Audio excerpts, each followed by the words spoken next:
है आपका स्वागत है। मैं विवेक बिंद्रा, मोटिवेशन स्पीकर और बिजनेस ट्रेनर। आज की चर्चा महाराणा प्रताप पे। कमेंट बॉक्स में बहुत आपने रिक्वेस्ट किया था, कौन है महाराणा प्रताप? 7.5 फुट के कुंभलगढ़ में जन्म लिए मेवाड़ी राजा, राजस्थान के शक्तिशाली राजपूत। वो जब पूरा अकबर भारत को जीत चुका था, तब अकेले मेवाड़ में ये खड़े हुए अकबर के खिलाफ। अकबर को देखिए, अकबर कभी जीता नहीं, राणा कभी हारे नहीं। कौन थे महाराणा प्रताप? जब हल्दी घाटी का युद्ध हुआ था, 80,000 की सेना थी अकबर की, 15,000 की सेना थी महाराणा प्रताप की। ध्यान दीजिएगा, वो 80,000, ये 15,000। राणा बोलते थे एक आदमी 5 को खत्म करेगा। ध्यान दीजिए, अकबर की सेना में दम था। कम ऑन, अकबर की सेना में दम था, राणा के सीने में दम था। राणा कभी हारे नहीं, अकबर कभी जीता नहीं। शुरू से शुरू करते हैं। 9 मई 1540 को इनका जन्म हुआ कुंभलगढ़ में। महाराणा उदय सिंह और माता जयवंती बाई। माता जयवंती बाई इनकी न केवल मां थी, बल्कि इनकी पहली गुरु भी थी। बचपन से इनमें लीडरशिप क्वालिटी इतनी ज्यादा थी कि खेल खेल में ये बच्चों के लीडर बन जाते थे, उनकी टीम बना देते थे, उनके रोल, उनके गोल डिसाइड कर देते थे। और उसी समय अस्त्र शस्त्र, पूरी आर्मी की, मिलिट्री आर्मी की पूरी ट्रेनिंग ले ली इन्होंने। परिवार में कई लोग थे।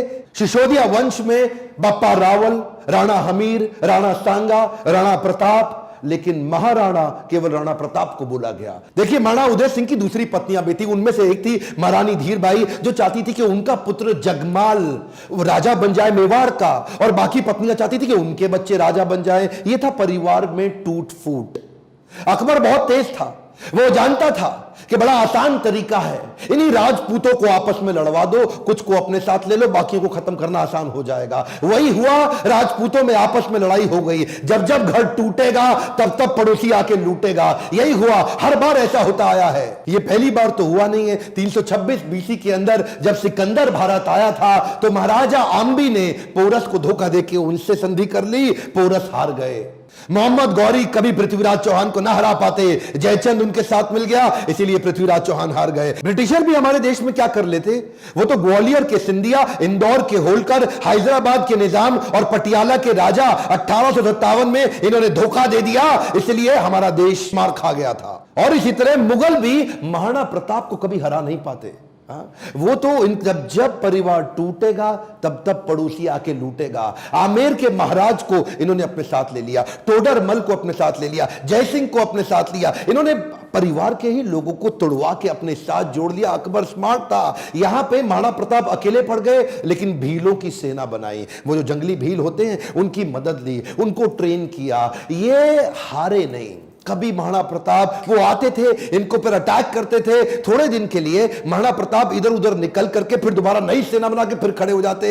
देखिए, ना तो ये महाराणा प्रताप को मार पाए, ना ही उसको पकड़ पाए। महाराणा प्रताप हर बार बाउंस बैक करते थे। महाराणा प्रताप शरीर से इतने ताकतवर, 7.5 फुट की उनकी हाइट, 70 किलो का उनका कवच, 10-10 किलो के जूते, 10-10 किलो की तलवार, 80 किलो का भाला। बहलोल खान को कैसे काट डाला? कौन था बहलोल खान? ये थे अकबर का सबसे बड़ा सेनापति, जो हल्दी घाटी के युद्ध में आया था। एक तलवार की काट से इन्होंने बहलोल खान समेत उनके घोड़े को 2 हिस्से में चीर डाला। ये बार बार लड़ाइयों का कारण समझिए। पॉलिटिकली और जियोग्राफिकली मेवाड़ अकबर के लिए दिल्ली से बहुत महत्वपूर्ण था। गंगा मार्ग के व्यापार मार्ग को यह पश्चिमी तट के साथ जोड़ता था। जियोग्राफिकली अगर वेस्टर्न हेमिस्फीयर से कुछ भी इंपोर्ट करना है, कुछ भी एक्सपोर्ट करना है, टेरिटरी से कोई सपोर्ट लेना है बाहर से भारत के, तो अकबर को मेवाड़ पार करना पड़ता था। मेवाड़ ऐसी किरकिरी बन गया, और ये मेवाड़ को जीत नहीं पा रहे, क्योंकि वहां पूरा भारत तो मान जाता था, और वहां महाराणा प्रताप अकड़ के खड़े थे। क्या है, एक्चुअली अकबर बहुत बड़ा था, और महाराणा प्रताप सेना के मामले में बहुत छोटे थे। लेकिन महाराणा प्रताप का वैराग्य जबरदस्त था। ये बाकी राजाओं की तरह भोग विलास, इंद्र तृप्ति इसमें नहीं थे। ये बोले कि मैं अपनी सेना के बीच में रहूंगा। ये भीलों के बीच में जाके रहने लगे, जंगल में रहते थे। उबली सब्जी, कच्चा खाना खाना, जमीन पे सोना, पत्तल पे खाना, कोई बिस्तरा ना होना, सर पे छाता नहीं, पैरों में जूता नहीं, आम जीवन जीना उनके साथ। और तभी भील, जितने भील लोग वहां के हुआ करते थे, जंगली आदिवासी, वो उनके साथ जुड़ गए। वो तन मन धन से जुड़ गए। वो कहते थे अगर आप कहीं अभी गर्दन कटवा देंगे। अकबर इसीलिए घबराता था। अकबर ने कई बार कई लोगों को भेजा। इन्होंने टोडरमल को भेजा, इन्होंने राजा मान सिंह को भेजा, इन्होंने और हिंदू राजाओं को भेजा कि तुम जाके इनको समझाओ। जलाल खान, कोरची, भगवान दास सब आए। एक्चुअली 8 बार प्रपोजल लेके आए। एक प्रपोजल तो महाराणा प्रताप को क्या दिया कि आधा हिंदुस्तान तुम्हारे नाम कर देंगे, बस मेवाड़ हमारे लिए छोड़ दो, हमारा आधिपत्य स्वीकार कर लो। महाराणा प्रताप क्या जवाब देते? वो तो महाराणा प्रताप है। मारो मेवाड़ी सरदार, मेवाड़ी सरदार, नील घोड़ा अश्वार राणा, सुने तो जय जय। जिस पे दो धारी तलवार राणा, सुनता जाजो जी। मारो मेवाड़ी सरदार, नीले घोड़े रासरार। कितनी सुंदर लोकगीत है। इतने सुंदर, आज भी इनको भगवान मानते। मारो मेवाड़ी सरदार। और ये तो क्या, अब्राहम लिंकन की मां ने उनको एक बार कहा कि बेटा तुम हिंदुस्तान जा रहे हो? बोला हाँ मैं हिंदुस्तान जा रहा हूं, एक काम करना मेरे लिए वहां से कुछ लाते आना। क्या चाहती हो मां? बेटा मैं चाहती हूं कि हल्दी घाटी से थोड़ी मिट्टी लेकर के आना। मैं महाराणा प्रताप आज भी उनको पूजनीय इसलिए मानती हूं क्योंकि वो राणा ने आधे देश के बदले, एक खमौन क्या, आधे देश के बदले अपना छोटा सा राज्य मेवाड़ बदले में अकबर को देने को तैयार नहीं हुआ। अकबर बोलते थे आधा देश तुझे दे दूंगा अगर तू केवल मेवाड़ मेरे लिए छोड़ दे। मेवाड़ स्ट्रैटेजिकली इतना इंपॉर्टेंट, लेकिन महाराणा प्रताप तो महाराणा प्रताप। मारो मेवाड़ी सरदार। हल्दी घाटी का युद्ध 1576 का, इतनी छोटी सेना होने के बावजूद महाराणा प्रताप स्ट्रैटेजिकली युद्ध को कैसे लड़े?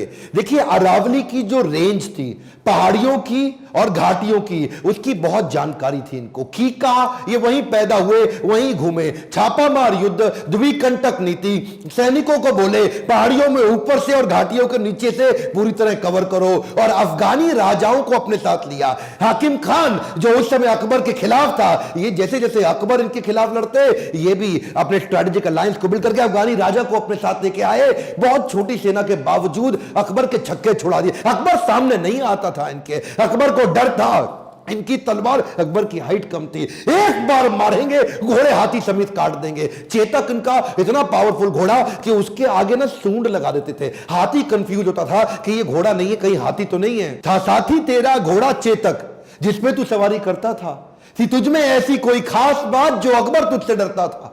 ये जो चेतक घोड़ा था, नीले रंग का अफगानी घोड़ा, ये एकमात्र ऐसा घोड़ा है जिसके ऊपर कई कविताएं बन चुकी हैं आज तक देश में। चेतक, इसको अपने पुत्र से ज्यादा प्रेम करते थे महाराणा प्रताप। वो युद्ध के दौरान उन दिनों हाथी की सूंड के आगे तलवारें लगी होती थी। जब ये छलांग मार के अपने घोड़े के साथ जा रहे थे तो उस तलवार से एक पांव चेतक का कट गया। युद्ध के दौरान जब महाराणा प्रताप अकेले फंसे थे ना, तो यही वो चेतक था जो इनको भगा के एक कटी टांग से 28 फीट का गहरा नाला टाप के चला गया। अपने राजा को पहले उसने बचाया और उस छलांग के कारण अपने प्राण त्याग दिए। और केवल चेतक ही नहीं, महाराणा प्रताप के पास एक हाथी भी था जिसका नाम था राम प्रसाद। राम प्रसाद की अहम भूमिका थी हल्दी घाटी के युद्ध में। इस रेख राम प्रसाद हाथी ने कम से कम 8 हाथी अकबर के खत्म कर दिए और कई घोड़े मार दिए। राम प्रसाद के आगे जो तलवार लगी थी वो बड़ी खूंखार थी। अकबर का पूरा फोकस था कि राम प्रसाद को किसी तरह अपने साथ ले जाऊं। अकबर ने 12 हाथियों का चक्रव्यूह बनाया और जो राणा प्रताप का राम प्रसाद हाथी, उसको कंट्रोल किया महावतों की मदद से और उसको किसी तरह अपने साथ ले गए बंदी बना के। ये राम प्रसाद, इस हाथी का बाद में नाम बदल के अकबर ने पीर रख दिया। और ये पीर हाथी, इसको 28 दिन तक अकबर बोलते रहे सब कुछ खिलाओ सब कुछ पिलाओ। राम प्रसाद ने सब खाना बंद कर दिया, अन्न जल का त्याग कर दिया। अपने राणा प्रताप से बिछड़ने के दुख में वो ना कुछ खाया ना कुछ पिया। 28 दिन के बाद वो राम प्रसाद हाथी जो कमजोरी के कारण इसने अपना शरीर त्याग दिया। क्या बोला अकबर?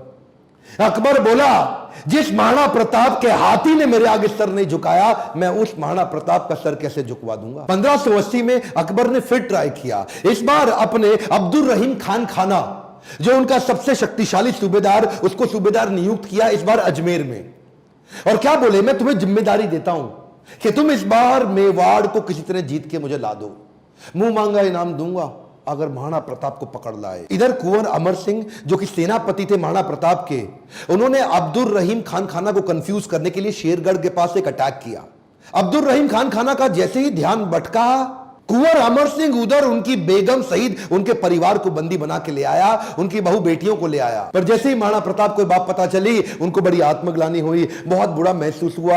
आज भी यह बात सब जानते हैं कि महाराणा प्रताप स्त्रियों की बहुत सम्मान किया करते थे। अब्दुल रहीम खान खाना की पत्नी, उनकी बेटी, उनकी बहू, उनके बच्चों, सबको पूरे सम्मान के साथ कहा वापस छोड़ के आओ, वापस लेके आओ, युद्ध जंगे मैदान में करेंगे, औरतों को नहीं, औरतों की इज्जत पूरी इज्जत से वापस करेंगे। हल्दी घाटी का युद्ध इतना खौफनाक था कि 300 साल के बाद भी आज वो हल्दी वाली मिट्टी, उससे खून निकलता था। आज भी तलवारों के जत्थे मिट्टी के नीचे से निकलते थे। इतना खौफ कि युद्ध के बाद भी सिक्का, करेंसी, मुद्रा अभी भी महाराणा प्रताप के नाम की चलती थी, अकबर के नाम की करेंसी तक नहीं चल पाई। अकबर इतना घबराता था उसके नाम से कि कहता था रात को सोने से पहले कोई महाराणा प्रताप का नाम मत लेना मेरे आगे। महाराणा प्रताप का नाम लो है तो रात को सपने में आकर के मेरे को डराएगा। महाराणा प्रताप का खौफ इतना ज्यादा, एक बार की बात थी, एक अफवाह उड़ गई कि महाराणा प्रताप जो है ना, वो अपनी हार स्वीकार कर रहे हैं और अकबर का आधिपत्य स्वीकार करने को वापस आ गए हैं। तो उन दिनों अकबर के राज्य के अंदर जो बीकानेर के राजा हुआ करते थे, पृथ्वीराज राठौड़, इन्होंने राठौड़ को बुलाया, देखो पृथ्वीराज क्या खबर आई है, महाराणा प्रताप आने को तैयार है। अब उन्होंने हार स्वीकार कर लिया। पृथ्वीराज राठौड़ माने नहीं, उन्होंने चिट्ठी लिख दी। पृथ्वीराज राठौड़ ने तुरंत महाराणा प्रताप को एक पत्र लिखा और पत्र में लिखा कि मुझे विश्वास नहीं हो रहा यह बात सुन के कि क्या अब जंगल का शेर सियारों के साथ रहेगा, क्या सूर्य अब बादलों के पीछे छुप जाएगा, क्या चातक अब धरती का पानी पिएगा, क्या हाथी अब कुत्ते के जैसा जीवन बिताएगा, क्या तलवारें अब मयान के अंदर चली जाएंगी, राजपूतानी अब विधवा हो जाएगी। आपकी सौगंध, ये बात सुन के मेरा दिल कांप उठा है, मेरी मूछें तनी हुई नीचे चली गई हैं। कृपया आप ही बताएं ये बात कहां तक सही है। पृथ्वीराज राठौड़ का पत्र पढ़ते ही महाराणा प्रताप की आंखों में क्रोध से लाल हो उठी। महाराणा प्रताप कहने लगे, बादलों में वो क्षमता कहां है जो सूर्य को रोक सके, शेर की मार सह सके, ऐसे सियार ने कभी जन्म नहीं लिया। धरती का पीने के लिए पानी चातक की चोंच बनी ही नहीं है और कुत्तों की तरह जीवन जीने वाले हाथी की बात आज तक हमने सुनी ही नहीं। महाराणा प्रताप बोले, भूखा प्यासा रह के भी मेवाड़ की रक्षा करूंगा, अपने प्राण जाने दूंगा पर मेवाड़ नहीं जाने दूंगा। बहरहाल इसी दौरान अकबर को समझ आ गया महाराणा प्रताप को मैं हरा नहीं सकता और धोखा दे के हराना यह अकबर की आदत नहीं थी। अकबर को इसीलिए महान राजा भी बताया गया है। आने वाले समय में अगर आप चाहेंगे तो मैं अकबर पे भी एक वीडियो बनाऊंगा। पर वापस चलते हैं, उसी समय अकबर का फिर ध्यान बट गया। अकबर अब ईस्टर्न साइड चला गया, सदर्न साइड चला गया, उसने मेवाड़ को छोड़ दिया और इधर महाराणा प्रताप ने पूरे मेवाड़ पे फिर से अपना कब्जा कर लिया। कुछ दिन, हफ्ते, महीने ठीक बीते। उन्हीं दौरान एक शिकार करते वक्त, उस समय किसी शेर का शिकार करते वक्त महाराणा प्रताप का किसी एक्सीडेंट में उनका देहांत हो गया, उनकी मृत्यु हो गई। ये बात जब अकबर को पता लगी, अकबर एक ऐसा राजा था, अपने शत्रु प्रताप की मृत्यु पे बहुत रोया और चिट्ठी लिख करके बोला कि महाराणा प्रताप एक बड़े शक्तिशाली, बड़े मेधावी और एक ऐसे राजा थे जिन्होंने अपने गौरव को कभी समाप्त नीचे झुकने नहीं दिया और मुझे एक बात का दुख रहेगा, मैं जीवन भर महाराणा प्रताप को कभी हरा नहीं सका। ध्यान दीजिएगा, लेसन्स में लर्निंग बहुत सारी हो सकती है, पर महाराणा प्रताप को इतना संघर्ष इसीलिए करना पड़ा क्योंकि आपस में राजपूतों की कभी बनी नहीं। ध्यान दीजिएगा, जब जब घर टूटेगा आपका पड़ोसी आपको लूटेगा। सिंपल सी बात है साहब, जब जब भारत बटा है तब तब भारत टूटा है। वैसे तो अब इस समय इलेक्शन आने वाले हैं, मेरा फोकस पॉलिटिक्स पे नहीं है, आपकी ग्रोथ और डेवलपमेंट पे है, पर फिर भी ये आप किसी तरह आरक्षण से, जाति से, धर्म से अगर ऊपर उठ सकते हैं, क्या आप हेल्थ की, एजुकेशन की, ग्रोथ की, इकोनॉमी की, नेशनलिज्म की बात करते हैं? अगर नेशनलिज्म बिल्ड होगा, अगर पूरे देश का फायदा होगा तो खुशहाली सबके यहां आएगी। देखिए ध्यान दीजिए, अगर देश में खुशहाली आएगी तो फायदा पूरे देश का होगा, 1, 2, 4, 8 का नहीं होगा। मैं आपको एक रिक्वेस्ट करूं, बाकी सब ठीक है, लेकिन महाराणा प्रताप के इस वीडियो को, जो कि हमारे कोर्स कैरिकुलम में पढ़ाया नहीं जा रहा, इनके बारे में एजुकेशन सिस्टम में बताया नहीं जा रहा, क्या आप इनका वीडियो पूरे देश में फैलाना चाहेंगे? राष्ट्र हित में आप इस वीडियो को व्हाट्सएप ग्रुप में डालिए, let people know and understand about Maharana Pratap. Akbar कभी जीता नहीं, प्रताप कभी हारे नहीं। अकबर की सेना में दम था, प्रताप के सीने में दम था। मेरे साथ जुड़े रहने के लिए, चैनल को सब्सक्राइब करके वीडियो को लाइक और शेयर करने के लिए हर बार की तरह आप सबका प्रेम से बहुत बहुत धन्यवाद।